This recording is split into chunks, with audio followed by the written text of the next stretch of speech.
antara Sunan Kalijaga dan Nyi Roro Kidul direstui oleh sang guru, Sunan Gunung Jati yang juga merupakan cucu dari Prabu Siliwangi.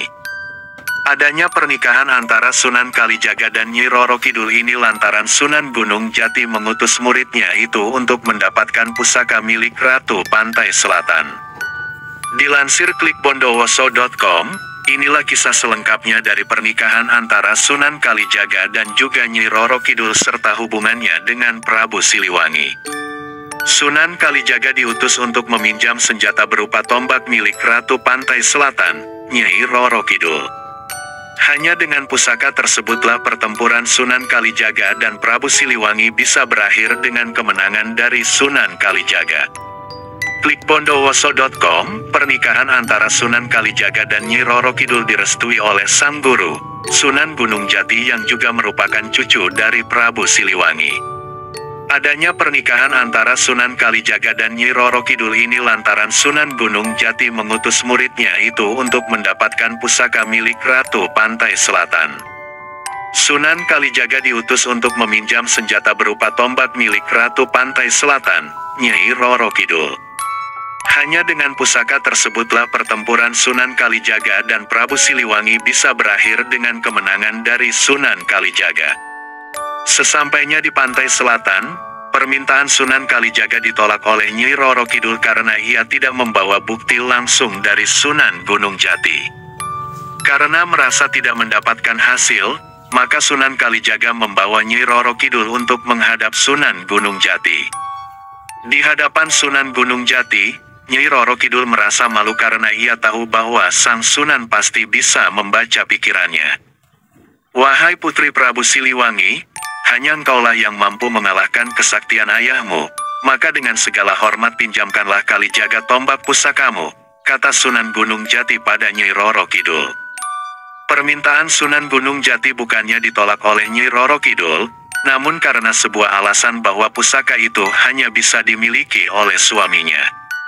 Sunan Gunung Jati pun berkata kepada Sunan Kalijaga, "Wahai Sunan Kalijaga, sesungguhnya tiada yang lebih mulia kecuali berpegang pada keagungan syiar Islam.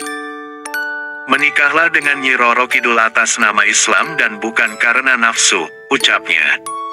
Kepatuhan seorang murid kepada gurunya nampak jelas dalam peristiwa ini, di mana Sunan Kalijaga menyetujui apa yang dikatakan Sunan Gunung Jati. Namun Nyi Roro Kidul justru tak setuju karena ia tidak mau dinikahi oleh orang yang tidak mencintainya dan masih mempertanyakan kesediaan Sunan Kalijaga kepadanya. Nyi Roro Kidul pun mencoba menguji kesetiaan Sunan Kalijaga, mencarikannya tasbih kecubung ulung yang didapatkan dari Laut Merah.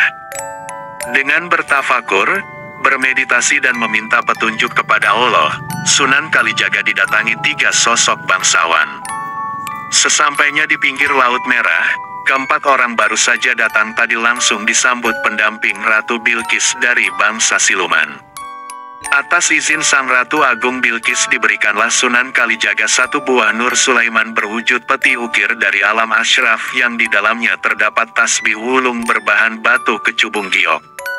Setelah mendapatkan tasbih itu, Sunan Kalijaga pulang menemui Sunan Gunung Jati dan Nyi Roro Kidul. Pertempuran Sunan Kalijaga dan Prabu Siliwangi harus segera dimulai secepatnya setelah mendapatkan pusaka tombak tersebut dengan diiringi 40 orang. Rombongan Sunan Kalijaga mulai berangkat menuju Laut Selatan. Ternyata perjalanan mereka sudah diketahui oleh Nyi Roro Kidul yang tengah mempersiapkan segala hiasan untuk menyambut kedatangan kekasihnya. Menikahlah keduanya, hingga akhirnya Sunan Kalijaga mendapatkan pusaka tombak tersebut. Sesaat setelah menikah, pertempuran Sunan Kalijaga dan Prabu Siliwangi tak bisa dihindari lagi. Pusaka tombak itu langsung diberikan kepada gurunya, Sunan Gunung Jati. Lalu pusaka itu oleh sang guru, diberi tambahan 1 tombak di atasnya, sehingga pusaka tombak yang tadinya mempunyai 7 cabang dan 1 jalur runcing di samping menjadi 9 cabang. Dan oleh Sunan Gunung Jati tombak tersebut diberi nama baru dengan sebutan Pusaka Agung Buana Tombak Nirwana Cakra Langit. Pertempuran antara Sunan Kalijaga dan Prabu Siliwangi terjadi. Setelah mengalahkan Prabu Siliwangi, senjata tombak cakra langit dikembalikan ke Keraton Pantai Selatan dan hingga kini masih ada. Wallahu alam. Sejatinya cerita ini masih belum kuat dalam bukti sejarah, namun banyak orang yang mempercayainya. Tergantung bagaimana kalian menilainya saja. Terima kasih.